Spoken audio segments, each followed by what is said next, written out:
Well, good morning. This is John Neerman. Ms. Smith, can you hear me? Yes, I can.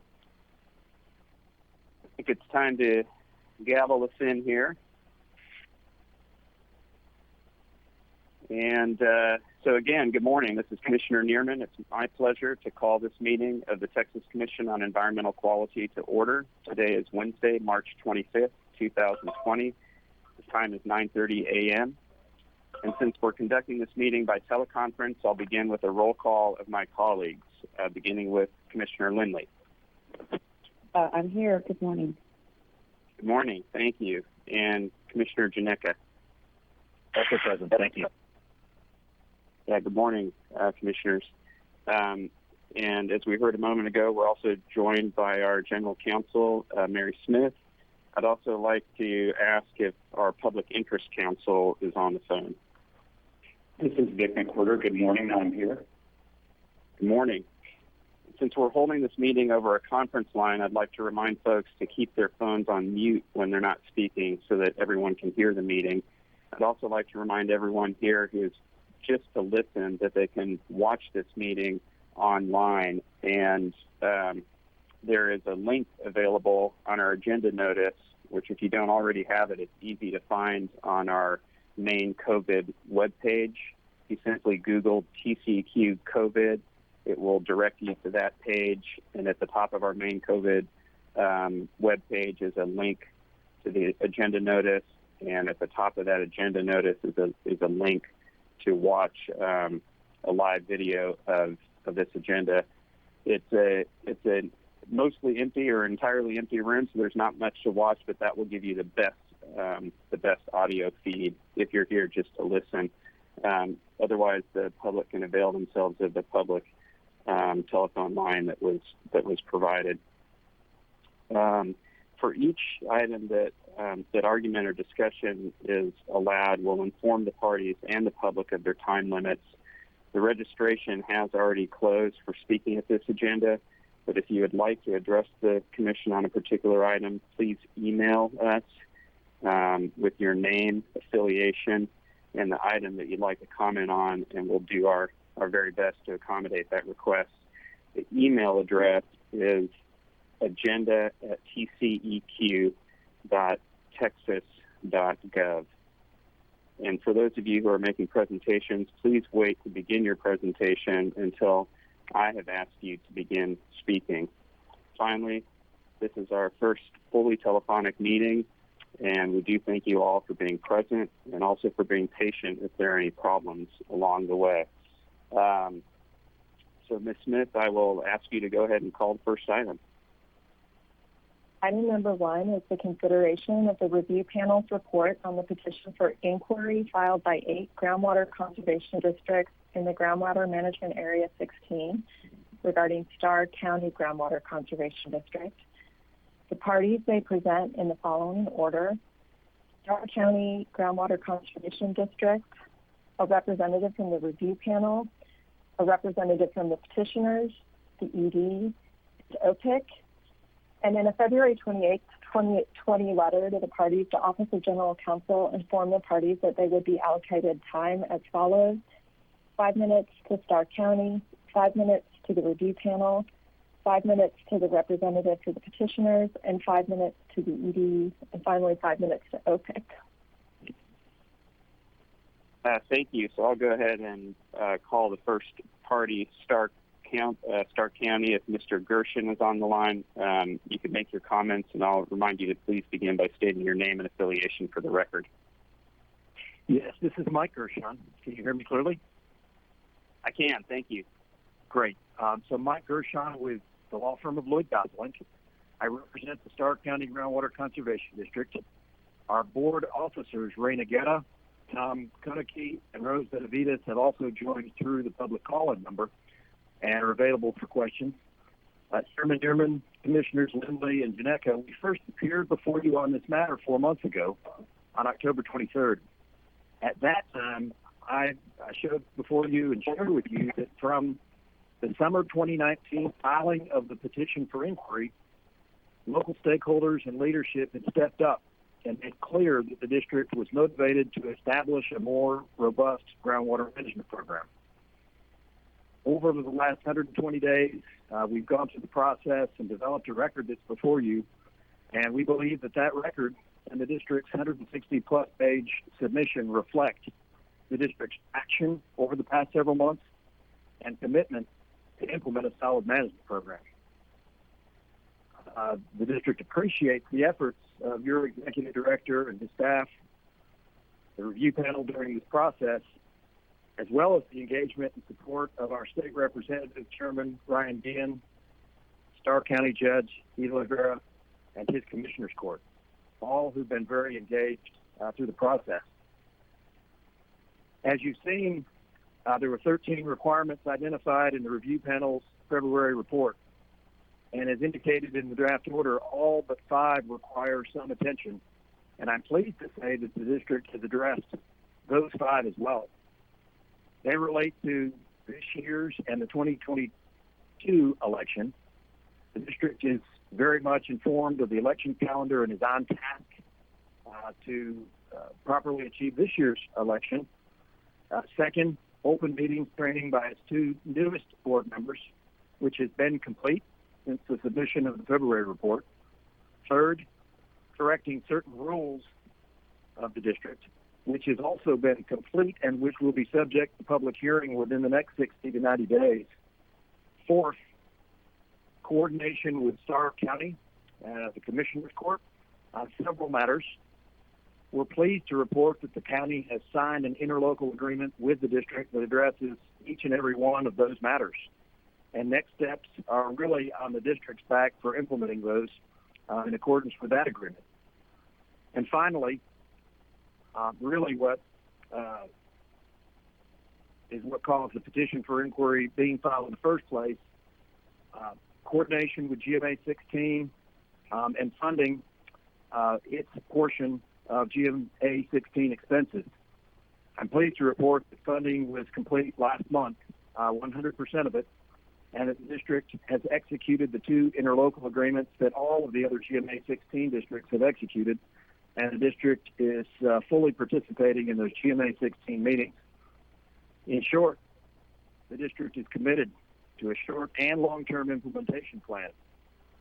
We support the proposed order before you with the 2, what I would describe are minor edits that were indicated in our filing earlier this month.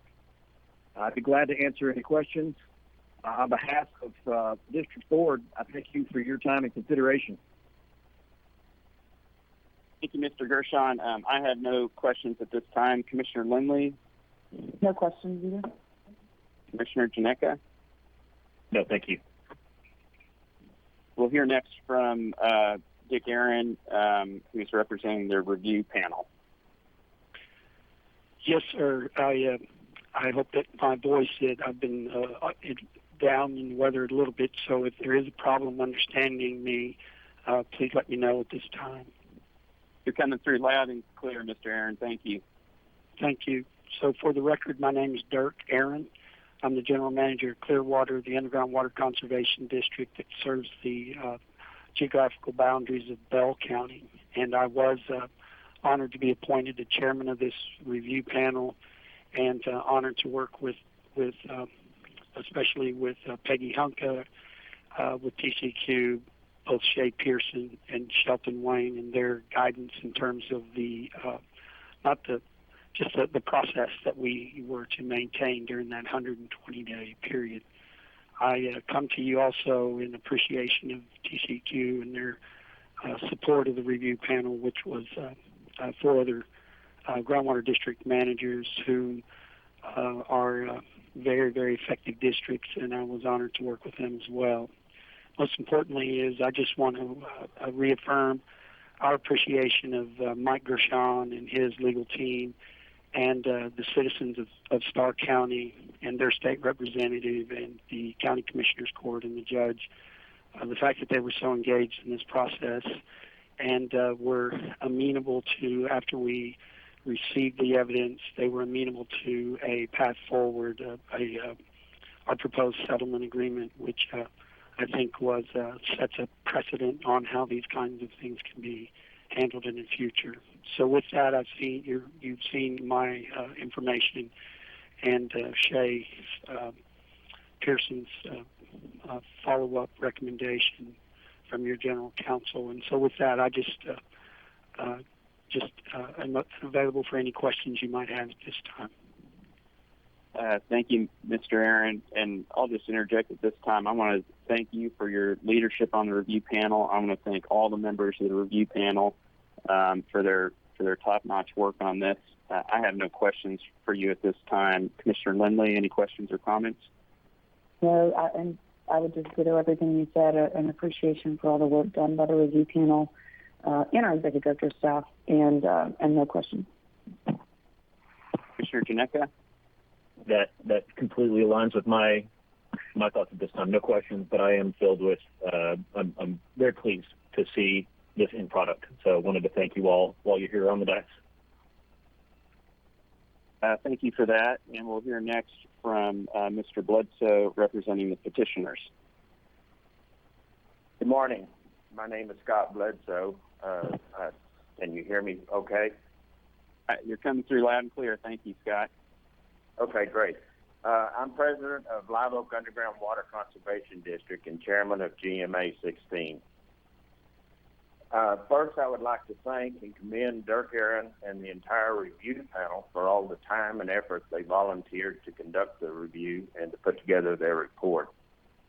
I would also like to thank the TCEQ staff that assisted the review panel.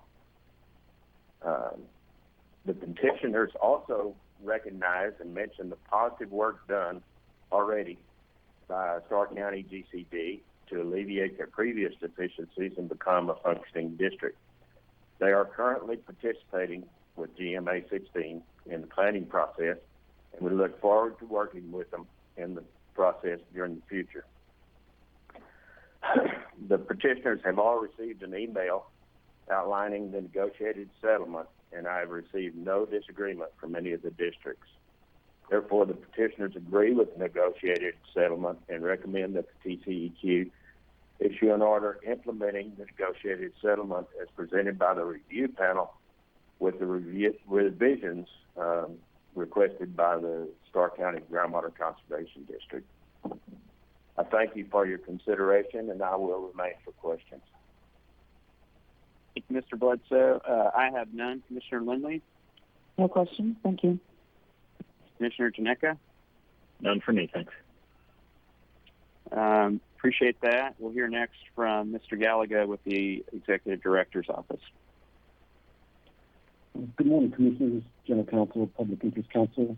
This is Todd Gallagher with the Environmental Law Division. And with me on the line this morning is Kelly Mills with the Water Availability Division, and we're representing the Executive Director in this matter. On October 23rd, 2019, the Commission appointed a review panel of the Stark County Groundwater Conservation District in response to a petition for inquiry filed by 8 groundwater conservation districts from GMA 16. This review panel convened 2 public meetings, one on January 7th in Stark County and one on February 13th in Austin. And the review panel issued its final report to the Commission on February 13th, 2020. The report included a summary of all the evidence taken at the 2 hearings, a list of findings and recommended actions appropriate for the Commission to take, and reasons why it finds those actions appropriate. And it also included the elements of a negotiated settlement agreement. The review panel was able to negotiate a settlement agreement between the Stark County Groundwater Conservation District and the GCD from GMA 16, which addressed the issues raised by the petition for inquiry. This settlement agreement contains requirements and a recommended process for the Commission to address any future noncompliance by Stark County Groundwater Conservation District. The applicable requirements from the negotiated settlement agreement are listed in the review panel's report and in the draft order filed by the Executive Director on March 6, 2020. The Executive Director recommends that the Commission adopt the ED's proposed order. On March 13, 2020, Stark County Groundwater Conservation District filed a request to modify finding of fact number 5 and ordering provision number 6. The ED has no objection to these requested changes. Finally, the Executive Director would like to thank the members of the review panel for their service to the state. The review panel's responsibilities require a major commitment from each of these individuals, and each panel member performed their duties with the highest level of dedication and professionalism. The Executive Director thanks them for being willing to volunteer for this important task, and thanks the boards for their respective GCDs for allowing and supporting their service. Thank you, and we're available for any questions. Thank you, Mr. Gallica. I have none. Commissioner Lindley? No questions. Thank you, Todd. Commissioner Janeka? Likewise, none for me. Thanks. We'll hear next from the Office of Public Interest Counsel. Thank you, Chairman, Commissioners, General Counsel, and the Executive Directors, attorneys, and staff. I'm Sheldon Wayne with the Office of Public Interest Counsel.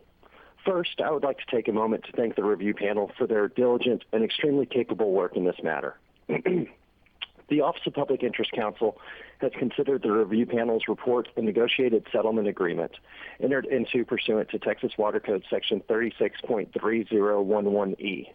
Further, OPIC has considered the Executive Director's recommendations regarding the review panel's report to the Commission and the ED's proposed order implementing the review panel's recommendations. Finally, OPIC has considered Starr County Groundwater Conservation District's response to the Executive Director's recommendations. After review, OPIC concurs with the Executive Director and recommends Commission adoption of the ED's proposed order. OPIC defers to the ED on whether Starr County Groundwater Conservation District's proposed modifications of finding of fact number 5 and ordering provision number 6 should be adopted by the Commission. Thank you, and I'm available for any questions. Thank you, Mr. Wayne. I have none at this moment. Commissioner Lindley, any questions? No questions. Thank you. And Commissioner Janeka? None for me. Thank you. Ms. Smith, do we have anybody else signed in to speak on this item? We have some individuals who have signed in but indicated that they don't wish to address the Commission unless there are questions for them, so their presence will be noted for the record. Thank you. Colleagues, as we consider this item, let me just begin by being redundant and, again, thanking Mr. Aaron and all the members of the review panel for their service. It was a considerable amount of time, and in this case, executed just expertly. I really appreciate the work that they did to help tee up the order that's before us this morning. I also want to thank our Executive Director staff for supporting that effort and all of the stakeholders for moving us toward what I think is going to be an effective resolution.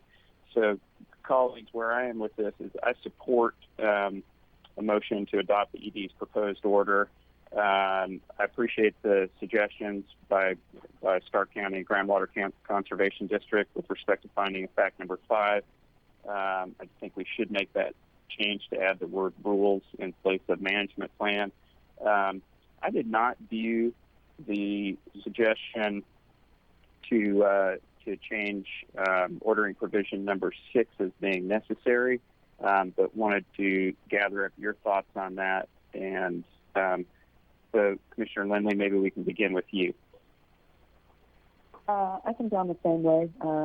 I agree that we should adopt the ED's proposed order and amend finding of fact number 5 to include, I guess the word rules is appropriate. Everything you said, I agree with. Commissioner Janeka? I'm also in agreement with you, Chairman. I appreciate the point that that Starr County raised, the Groundwater Conservation District raised. However, I don't interpret that particular wording of that order to be in conflict or unsupportable at all. I think it's appropriate to move forward. I think that disposes of all the issues that are on my list, and if y'all are ready, I'll entertain a motion. And just to maintain order here, I might invite you, Commissioner Lindley, to offer a motion if you have one. Sounds good. I move that we adopt the Executive Director's proposed order requiring actions and deadlines for Starr County Groundwater Conservation District in accordance with Texas Water Code 36.303 and 30 Texas Administrative Code 293.23, but amend the finding of fact number 5, to identify that this element must be completed quarterly until approval of the rules. I second that motion. Motion. Can I interrupt for a moment for some clarity? Commissioner Lindley, you said, and then finding of fact number 5. Were you speaking about, just get some clarity, finding of fact 5? Parentheses 10. Yes, that's. I can restate a motion if that would be easier with that parentheses 10 included, if you'd like. Yeah, that might be clearer for the record. Okay. I will amend my motion and move that we adopt the Executive Director's proposed order requiring actions and deadlines for Stark County Groundwater Conservation District in accordance with Texas Water Code 36.303 and 30 Texas Administrative Code 293.23, but amend finding of fact number 5, parentheses 10, to identify that this element must be completed quarterly until approval of the rules. And I second that revised motion. Thank you, Ms. Smith, for your comment, for catching that. The motion has been made and seconded. I'm going to call roll. I vote aye. Commissioner Lindley, how do you vote? Aye. Commissioner Janeka, how do you vote? Aye. Thank you. The motion carries. Ms. Smith, when you're ready, you can call the next item. Item number 2 is the consideration for adoption of the draft 2020 Texas Integrated Report for compliance with Clean Water Action Sections 303B and 305B. The Executive Director's staff is here to present this item. Before you begin, please state your name for the record.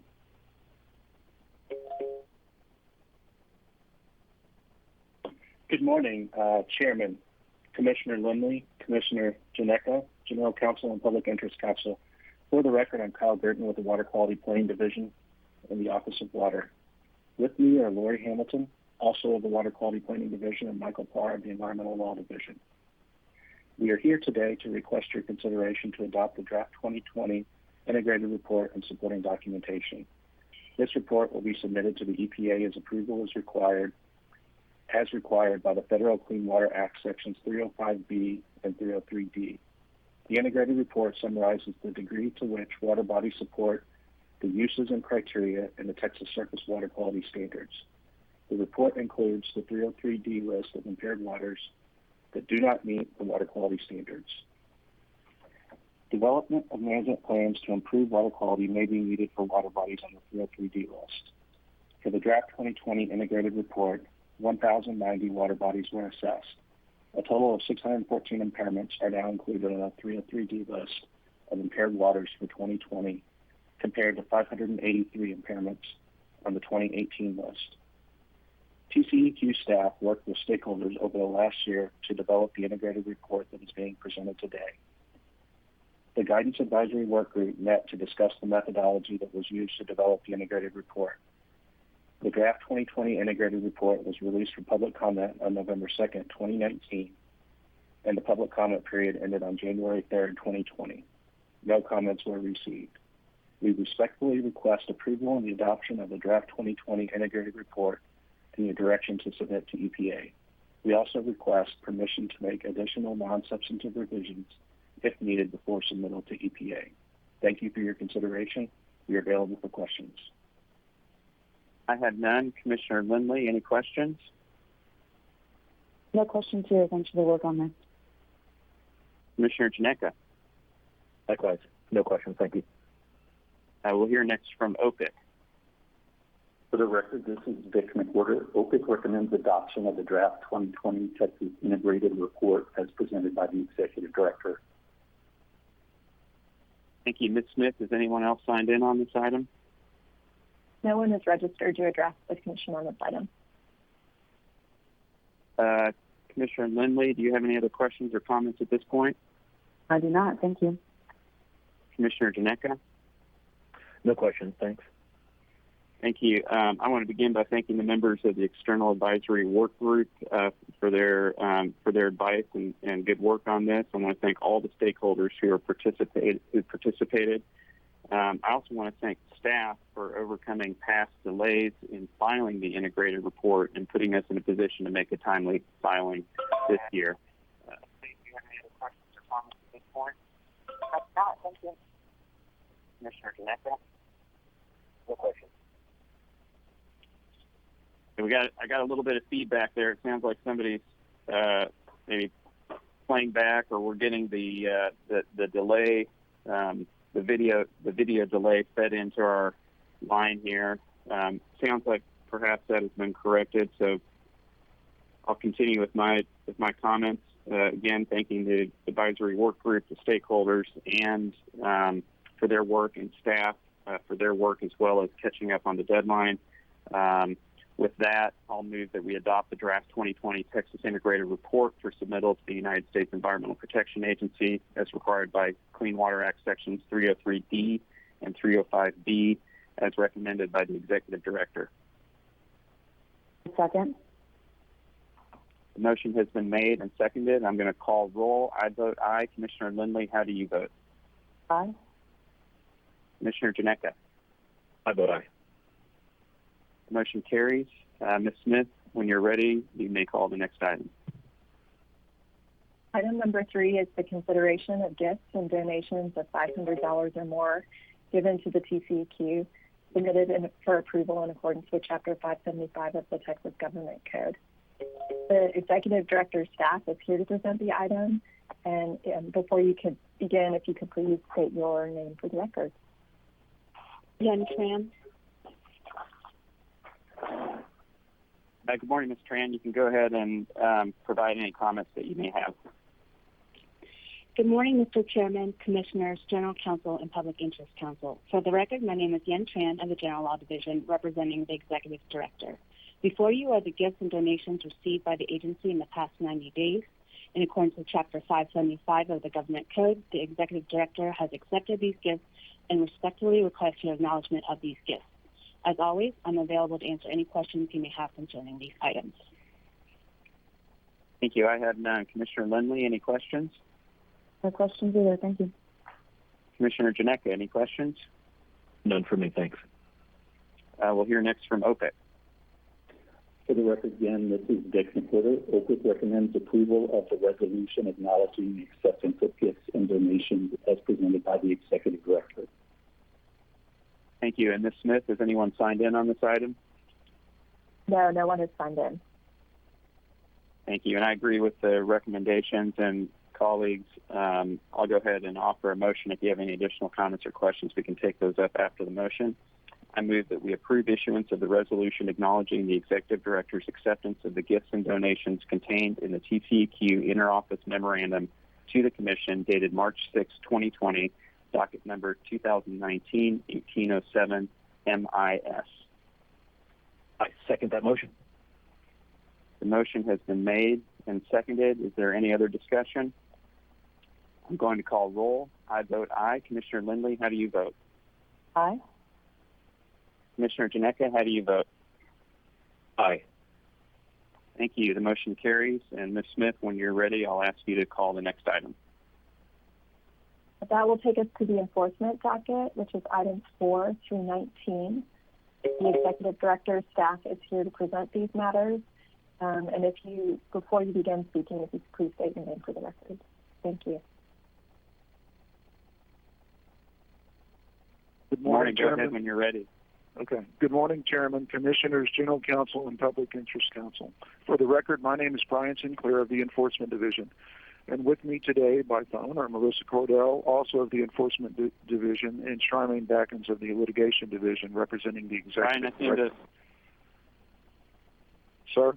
Brian, you broke up there. I don't know if it may have been your connection or my connection. Would you please begin with the introductions again? Yes, I will.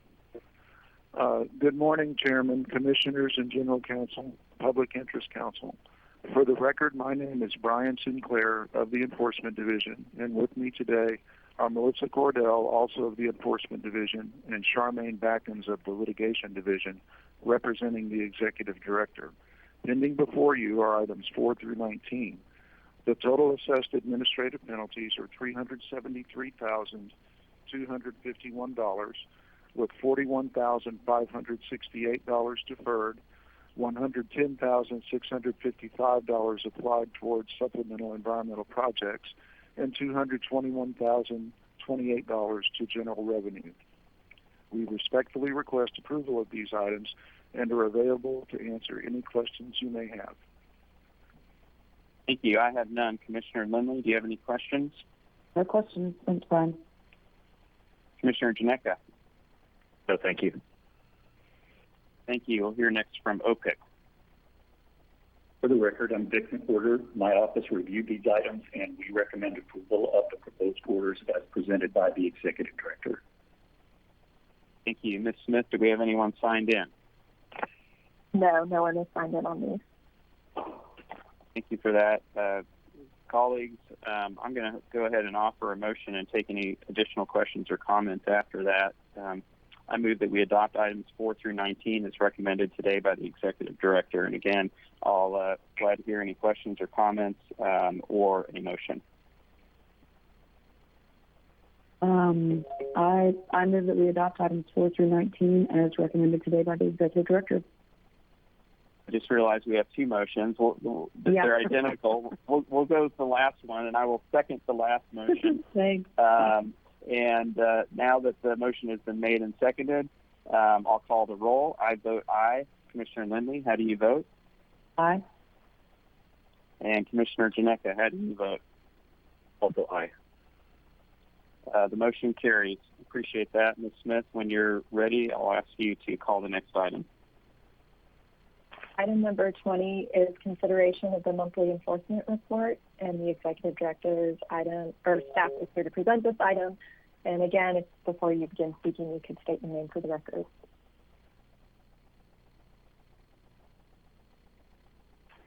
Good morning, Chairman, Commissioners, General Counsel, and Public Interest Counsel.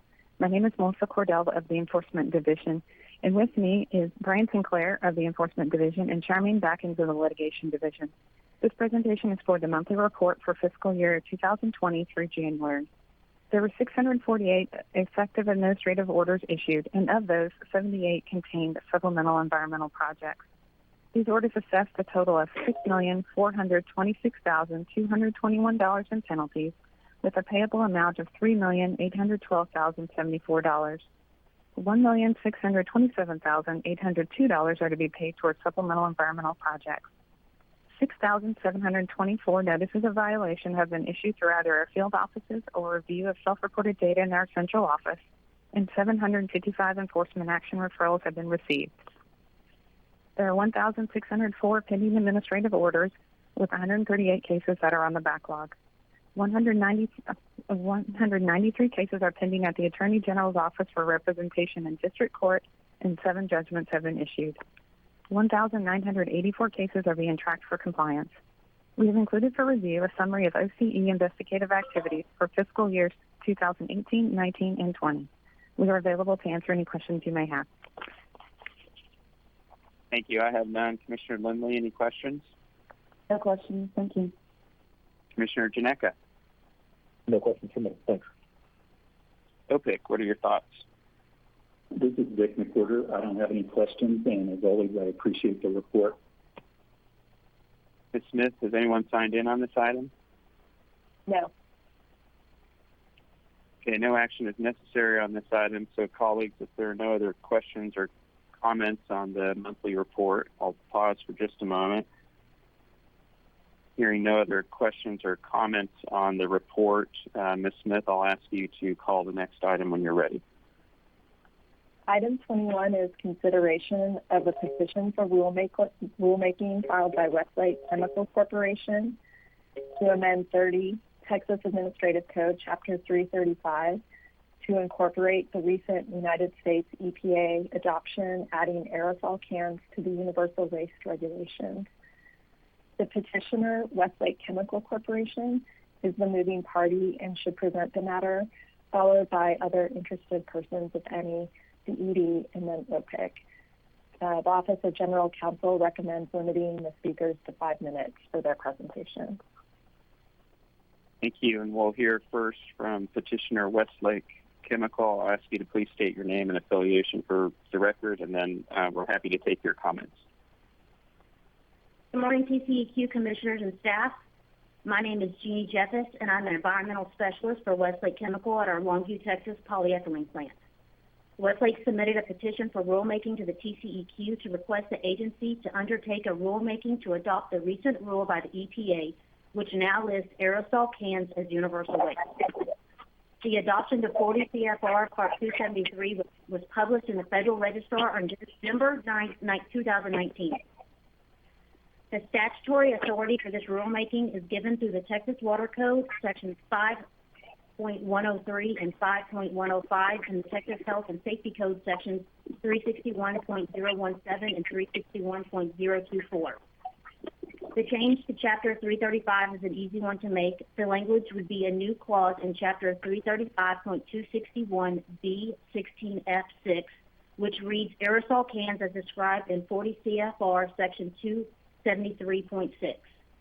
The TCEQ has a chance to provide timely relief to a large segment of the regulated waste community in Texas by reducing the regulatory requirements and the associated paperwork pertaining to handling aerosol cans as hazardous waste. At least 5 other states already have this provision. In my case, the universal waste classification would streamline the reporting and manifesting requirements in addition to reducing the on-site inspection requirements. Additionally, it would allow us to schedule fewer pickups because universal waste is allowed to remain on-site for up to 1 year instead of the current 90-day limit for large quantity generators. Thank you for your consideration during these unprecedented times, and I'll be more than happy to answer any questions at this point. Jeff, thank you very much for your comments. Appreciate that. I have no questions at this time. Commissioner Lindley, any questions? No questions. Thank you. And Commissioner Janeka. Commissioner Janeka, are you on the line, and do you have any questions for Ms. Jeffis? It sounds as though we've lost Commissioner Janeka. We do still have a quorum, and I think we'll move on now to, let me first ask Ms. Smith if anybody is signed in to speak on this item. We have one individual who signed in but indicated that they don't wish to address the commission, and their presence will be noted for the record. Thank you. I appreciate that. Let's move on now to the Executive Director. Good morning, Commissioners, General Counsel, and Public Interest Counsel.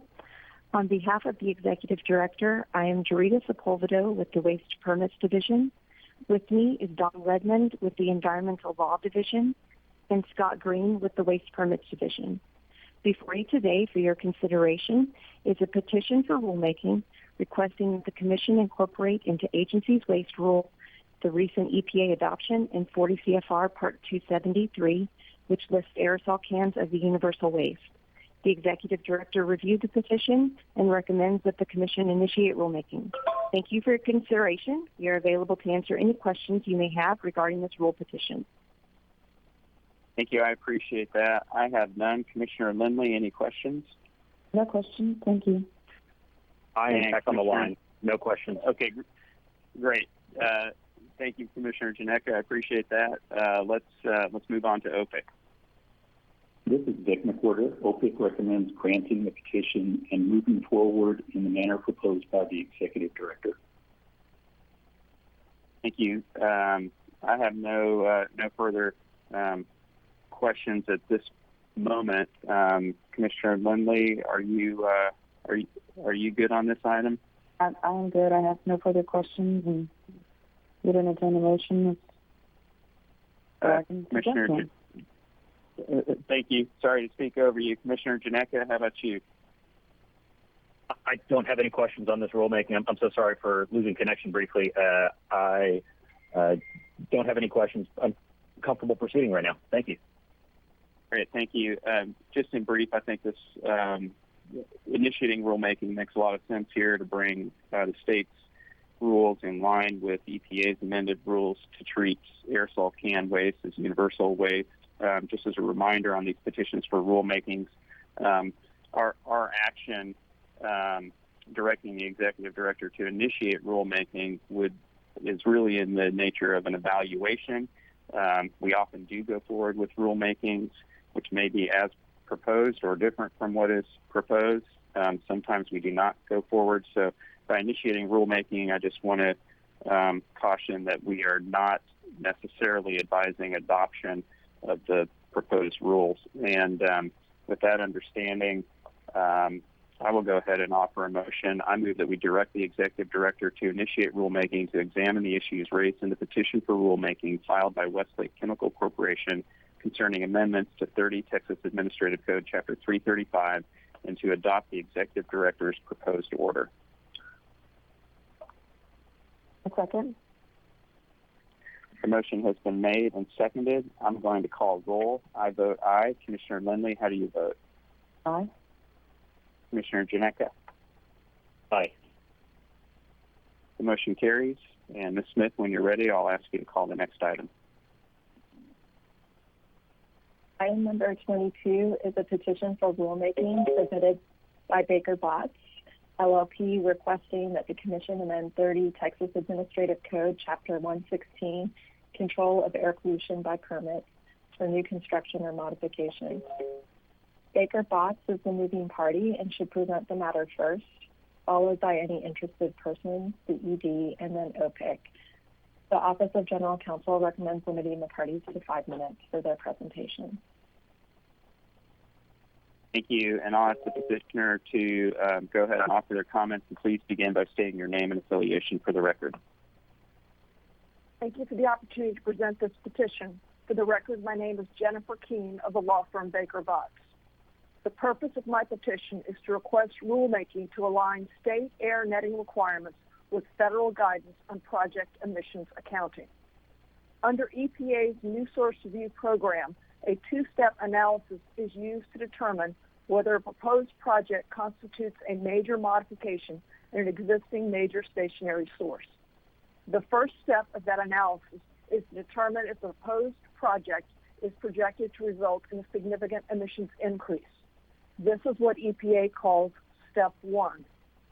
In March 2018, EPA issued a policy guidance memorandum communicating EPA's interpretation that the regulations governing the Step 1 process provide that any emissions decreases that may result from a proposed project, along with the project emissions increases, are to be considered when calculating Step 1. The TCQ Chapter 116 rules are inconsistent, allowing only for consideration of project emission increases at Step 1, except in limited circumstances for ozone non-attainment areas. This petition seeks to align the Chapter 116 rules with federal guidance by changing the definition of project emissions increase and making changes to other regulatory provisions in the Chapter 116 PSD and non-attainment new source review regulations. I'm happy to answer any questions. Thank you. Thank you, Ms. Keene. I have none. Commissioner Lindley, any questions? No questions. Thank you. And Commissioner Janeka? None for me, thanks. We'll hear next from the Executive Director. Good morning, Commissioners, General Counsel, and Public Interest Counsel. For the record, I'm Michael Wilhoit with the Air Permits Division on behalf of the Executive Director. Also with me on the line is Terry Salem with the Environmental Law Division. Before you today for your consideration is a petition for rulemaking requesting revisions to Chapter 116, Control of Air Pollution by Permits for new construction or modification. The petition requests revisions to Chapter 116 to make Commission rule language consistent with guidance issued in 2018 by the U.S. Environmental Protection Agency concerning how project emissions are evaluated for purposes of the applicability of federal new source review permitting. On August 9, 2019, EPA published proposed rules to implement this guidance. The Executive Director respectfully recommends granting the petition to initiate rulemaking to align Chapter 116 rule language with current EPA guidance for federal NSR permitting. Thank you for your consideration. We're available to answer any questions. Thank you. I have none at this time. Commissioner Lindley, any questions? No questions again. Commissioner Janeka? I don't have particular questions for ED about this rulemaking, but I wonder if this might be an appropriate time to have a little discussion from the dais just to consider whether we're open to providing any direction to ED staff in terms of flexibility for specifically 3 items on this rulemaking path forward for both this item and the previous item we just dispensed with, regarding the proposal publication date, the public hearing date, and the public comment period.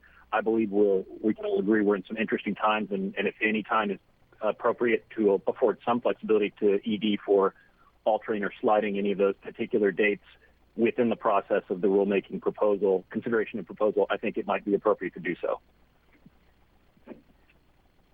Thank you, Commissioner Janek. I appreciate that comment, and I agree. These are challenging times, and I think we should accord the executive director some flexibility, some limited flexibility on how they hit deadlines with publication in Federal Register.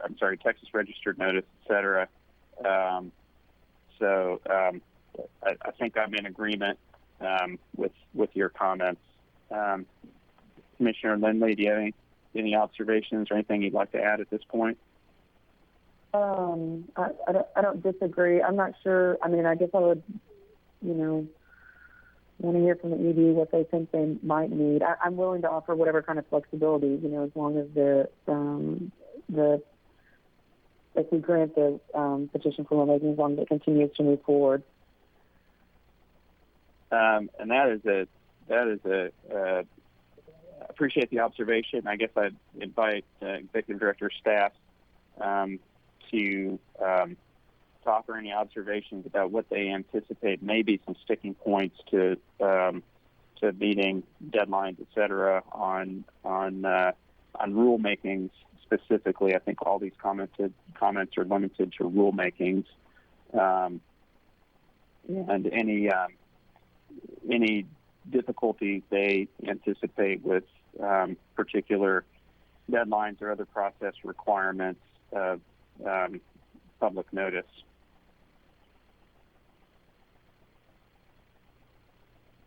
Executive Director, I know I handed you an inarticulate question, and I'm going to just have to force you to struggle with that. So to the extent that you can offer any observations about the type of flexibility that you may need or any challenges that you anticipated, please comment on that. And I understand that the quality of the answer may reflect the quality of the question, but go ahead when you're ready. Chairman, this is Terry Salem with the Environmental Law Division.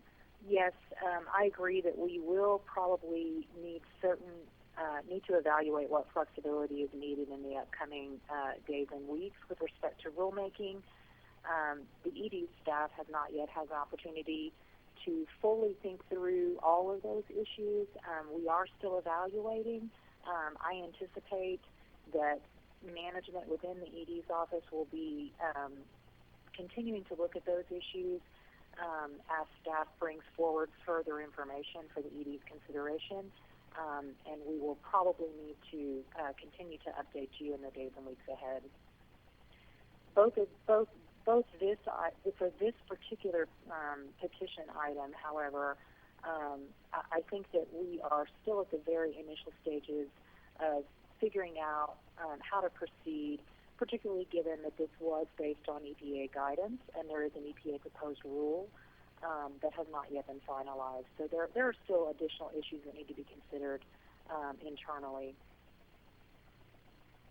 Thank you, Ms. Salem. I appreciate that. And these comments are germane to rulemaking, but a little bit less germane to the petitions for rulemaking, in that we have a lot of flexibility on how we schedule that work. Less so on the rulemakings where we're that are not on petition, but are normal rulemakings where we have to adhere to particular schedules. So I think at this point, what I'm trying to communicate, what I think the other commissioners are communicating, is that we're in an unprecedented time. We are adapting our practices to meet the legal requirements and continue providing the government services that we have noted there, that the executive director may need to make some adjustments, may need to exercise some limited discretion to, for example, adjust the anticipated Texas Register publication date, public rule hearing dates, public comment periods, and to perhaps to make those adjustments, as necessary to sort of meet the challenges of the current public health crisis. So I think what we're doing this morning is flagging a potential issue and giving the executive director some license or some discretion to make adjustments as necessary to meet the challenges of the pandemic. I feel, colleagues, as though that was a little bit of a word salad. I hope it was clear enough. Let's kick it around a little bit more, perhaps. Commissioner Lindley, do you think I captured with at least adequate clarity what the comments are about this morning? I believe so. I think you capture as well as we can, especially doing all this over the phone. I mean, my thoughts are not to completely regurgitate what you said, but I'll try and make it pretty simple because I'm just a simple-minded person. But I do want to move forward with initiating rulemaking, and I think, the ED's office is becoming pretty sophisticated in how they're handling things these days. If it comes down to the ED's office needing a little bit of flexibility, then I think that can be built in, and whether it's working with our general counsel's office or whatever communication needs to happen on our end, that's fine. But I mean, it might be that this is able to move forward in the regular time frame that it would normally move forward in. But if they need the flexibility, then they should ask for it, and I think we would look into what's appropriate and probably be pretty flexible with them if they needed it. Thank you. I appreciate that. Commissioner Janicki, any additional thoughts or comments? I think both of you have captured it very well. And Chairman, it's a point very well taken that these petitions do afford a much greater degree of flexibility as staff initiate or proceed on developing that possible later proposal. So I don't think there's any impending deadlines that are at risk of being thwarted or impaired. But I appreciate the way that Commissioner Lindley put it, and I think that between the two of your remarks, ED should have ample guidance for how to proceed in the next stretch, at least in regard to this particular matter. Thank you. Thank you, Commissioner. Commissioners, appreciate the comments. And I've somewhat lost track of where we are on item 21. We've heard from the petitioner. We've heard from Executive Director. Ms. Smith, have I asked you whether anybody has signed in on this item yet? You have not, but no one has registered to address the commission on this one. Thank you. So we'll hear from OPIC now. For the record, again, this is Executive Order. OPIC recommends granting the petition and initiating rulemaking so that ED can review TCEQ rules in comparison to EPA guidance and evaluate the issues raised by the petitioners. I agree with that. Colleagues, this particular petition is somewhat similar to the last one in that it is about bringing agency rules in line with EPA. In this case, guidance. In the last case, an EPA rule. I think it's always a good thing where we can be in step to the extent we can be in step with EPA. And the same admonition that I gave with respect to the last item applies here, in that this is the action that we'll propose in a moment is to evaluate this matter and perhaps move forward with adopting a rulemaking, perhaps not. With those observations out of the way, I will offer a motion and then before the vote, pause to take any more comments or questions from my colleagues. So colleagues, I move that we direct the Executive Director to initiate rulemaking to examine the issues raised in the petition for rulemaking filed by Baker Botts LLP concerning amendments to 30 Texas Administrative Code, Chapter 116, and to adopt the Executive Director's proposed order. Are there any other questions or comments at this point, colleagues? I'm hearing none. I would second the motion. Thank you, Commissioner Lindley. The motion has been made and seconded. I'm going to call roll. I vote aye. Commissioner Lindley, how do you vote? Aye. Commissioner Janeka, how do you vote?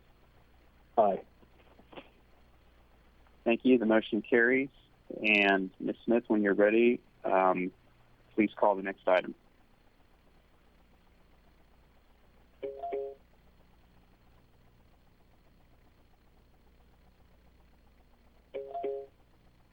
Sorry, I'm still here. I was having trouble unmuting my phone. Item number 23 is the consideration for publication of and hearing on proposed amendments to 30 Texas Administrative Code, Chapter 290, implementing House Bill 3552. The Executive Director's staff is here to present this item, and if before you begin speaking, if you could please state your name for the record. Thank you.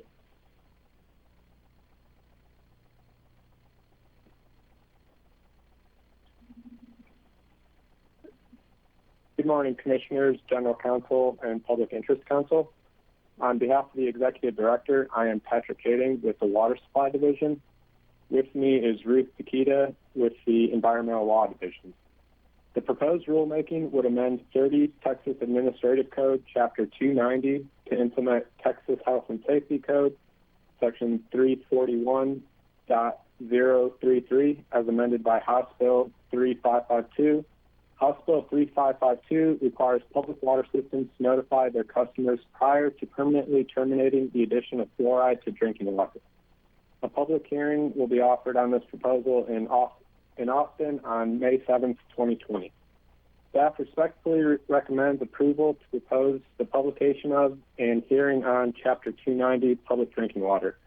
Staff also respectfully requests permission to make non-substantive revisions to comply with Texas Register requirements. Thank you. We are available to answer any questions. Thank you. I have none. Commissioner Lindley, any questions? No questions, thanks. Commissioner Janeka, any questions? None. I think this rulemaking cleanly and concisely captures the substance of the changes from House Bill 3552. Thank you. I agree. OPIC. Again, Dick McWhorter, for the record, OPIC recommends approval for publication of the proposed amendments to Chapter 290 to implement House Bill 3552 as presented by the Executive Director. Thank you. And Ms. Smith, has anyone signed in on this item? No one has signed in on this one. Thank you. Colleagues and Commissioner Janeka, I agree. This is very straightforward legislative implementation to provide notice to public water system customers. I'm going to go ahead and move that we approve the publication and hearing on the proposed amendments to 30 Texas Administrative Code, Chapter 290, as recommended by the Executive Director. I second the motion. And before I call for the vote, I'm just going to make the observation that our conversation about providing some limited flexibility to the Executive Director the conversation that we engaged in connection with the last items pertains here as well. With that, I'm going to call roll. I vote aye. Commissioner Lindley, how do you vote? Aye. And Commissioner Janeka, how do you vote? I also vote aye, but I just want to thank you for making that observation. That's exactly the thought that I had. I didn't want to intrude in the order of discussion, so thank you for that. I second that and vote aye. Thank you. Thank you, Commissioner Janeka. The motion carries. And Ms. Smith, when you're ready, I'll ask you to call the next item. Item number 24 is the consideration of the publication and hearing on proposed amendments to Section 281.18 of 30 Texas Administrative Code, Chapter 281, regarding application processing. The Executive Director's staff is here to present the item. And if before you begin speaking, if you could please state your name for the record. Good morning, Commissioners, General Counsel, Public Interest Counsel. On behalf of the Executive Director, I'm Laurie Fleet with the Water Quality Division. With me today is Stephanie Scogan with the Environmental Law Division. The proposed rulemaking would amend 30 Texas Administrative Code, Section 281.18 to provide an option for the use of electronic mail for communicating notices of administrative deficiencies in applications and receiving responses from applicants. The current rule requires these notices to be sent to the applicant by certified return receipt mail. The proposed changes would modernize communications between TCEQ and applicants. It would reduce TCEQ postage costs and improve the efficiency of application processing. Staff respectfully request approval for the publication of and hearing on the amendments to Chapter 281. Staff also requests permission to make non-substantive revisions to comply with Texas Register requirements. Thank you, and we're available for any questions. Thank you, Ms. Leet. I have no questions. Commissioner Lindley? I don't have any questions. I was just going to make one comment. It was it's my understanding, and I could have a little bit wrong, that this chapter touches more than just water or water quality type related applications.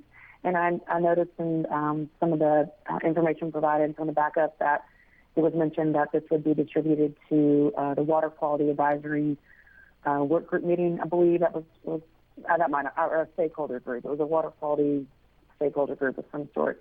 I would just encourage ED staff to make sure every stakeholder group receives notification that it's not just water quality. If this new application registration applies to waste, we need to make sure we're communicating waste people. If it applies to other types of water right or water quality applications, we just need to make sure we're communicating with all the people that it applies to, not just the one stakeholder advisory group I saw mentioned in the backup, which more than likely would happen anyway, but I just want to go ahead and mention that. Let's make sure we're communicating it to everyone that this will apply to. But I have no other questions. Thanks. Thank you for the comments, Commissioner Lindley. Commissioner Janecka, any questions or comments? No questions. I think the comment from Commissioner Lindley was point well made. Thank you. Thank you. I appreciate that. We'll hear next from OPIC. For the record, the Executive Order, OPIC recommends approval for publication of the proposed revisions to Rule 281.18 as presented by the Executive Director. And thank you. Ms. Smith, has anyone signed in on this item? No one's registered for this one. Thank you. This is a sensible proposal. I think it's ripe for publication and hearing. And colleagues, I will go ahead and offer a motion. I move that we approve the publication of the hearing on the proposed amendment to 30 Texas Administrative Code, Chapter 281.18, as recommended by the Executive Director. And I would invite any questions or comments or a second to my motion. I would second the motion. So the motion has been made and seconded. I'm going to call roll. I vote aye. Commissioner Lindley, how do you vote? Aye. Commissioner Janecka, how do you vote? Aye. Thank you. The motion carries. And Ms. Smith, when you're ready, I'll ask you to call the next item. Item number 25 is the adoption of amendments, additions, and repeals to 30 Texas Administrative Code, Chapter 312. The Executive Director's staff is here to present this item, and if you could please state your name for the record before you begin speaking. Good morning, Chairman, Commissioners, General Counsel, and Public Interest Counsel. For the record, my name is Brian Saran of the Water Quality Division, representing the Executive Director. And also with me today is Anthony Tatu of the Environmental Law Division and David Galindo of the Water Quality Division. We are here to request adoption of amendments to 30 Texas Administrative Code, Chapter 312, Sludge Use, Disposal, and Transportation. At the October 9, 2019 Commissioner's agenda, the Executive Director requested approval to propose publication of and conduct a public hearing on amendments to the Chapter 312 rules. The proposed rules were published in the October 25, 2019 issue of the Texas Register, and a public hearing was held on the November 19, 2019. The comment period for the rules closed on November 26, 2019, and the Commission received comments from the public, the regulated community, and trade organizations. In response to comments, revisions were made to the proposed rules. The rulemaking for adoption will include administrative and technical changes to clarify the intent of existing rule requirements, remove inconsistencies, and improve readability. Thank you for your consideration. We're available to answer any questions. Thank you. I have none at this time. Commissioner Lindley, any questions? No questions. Thank you. And Commissioner Janeka, any questions? No questions for me. Thanks. Thank you. We'll hear next from OPIC. This is Vic McWhorter. OPIC supports these amendments to clarify the agency's Chapter 312 rules. We recommend adoption of the amended sections of the Chapter 312 rules as presented by the Executive Director. Thank you. Ms. Smith, has anyone signed in on this item? No one is signed in. Thank you. Colleagues, this sludge rule update is largely to provide better clarity and workability of the rules and to make certain technical changes to bring monitoring, record-keeping, and reporting requirements in line with federal requirements and longstanding practices. It does identify or touch on some policy issues, namely the treatment of grit trap and grease trap waste, as well as buffer zones. I feel comfortable that staff has worked through those, all of the issues, including the policy issues, appropriately. I'm pleased with the quality of their response to comments, in some cases resulting in changes to the proposed rule, in some cases not. I think it's appropriate to move forward with this, and I would invite your comments or questions or observations, beginning Commissioner Lindley with you. I don't have any comments or questions. I appreciate all the work done on this. It's been a lot. Thank you. Commissioner Janeka, any questions or comments? I think I would just second the description of the process that you made, Chairman, and also offer the same. This was a complex set of policy issues discussed, necessary updates and clarifications made, and I think on balance this does reflect a good product that really incorporates an earnest effort to heed the feedback from industry, the public, and try to incorporate those changes appropriately. I think it's right to move forward at this time. Thank you, and I'll add my voice to the chorus of praise of staff for working through a big, challenging rulemaking package. Also express appreciation for the stakeholders who contributed with their comments. And with that, colleagues, I'll move that we adopt the amendments, additions, and repeals to 30 Texas Administrative Code, Chapter 312, as recommended by the Executive Director. I second that motion. The motion has been made and seconded. I'm going to call roll. I vote aye. Commissioner Lindley, how do you vote? Aye. And Commissioner Janeka, how do you vote? Aye. Thank you. The motion carries. And with that, Ms. Smith, I'll ask you to call the next item when you're ready.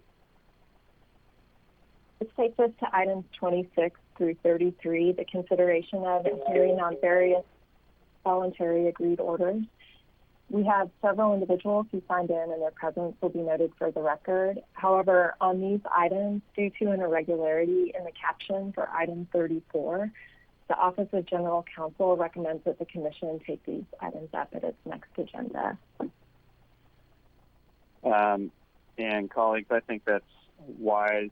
I'm just going to go ahead and offer a motion that we continue items 26 through 33 until the Commission's next agenda, and that we remand item 34 to the Executive Director. And I would invite any questions or comments from you, or a second to my motion. I second the motion. Thank you. The motion has been made and seconded. I'm going to call roll. I vote aye. Commissioner Lindley, how do you vote? Aye. And Commissioner Janeka, how do you vote? Aye. Motion carries. Ms. Smith, I'll ask you to call the next item. I think we may be up against the executive session. That's correct. Items 35 through 38 are for closed session, and the Commission will not be meeting in closed session today. Thank you. I appreciate that. Let me also express my appreciation for everyone who participated in this very unique agenda meeting. And before we adjourn, I'd also like to address the COVID-19 pandemic. This agency continues its mission to protect public health and the environment and to maintain the important services that the agency provides to Texas's communities. And the people of this agency remain, as they always are, committed to serving their fellow Texans. And as always, I admire that culture and spirit of service. I also applaud the way staff are adapting to meet the challenges of the pandemic, including in recent days shifting much of the agency's work from our offices to our kitchen tables.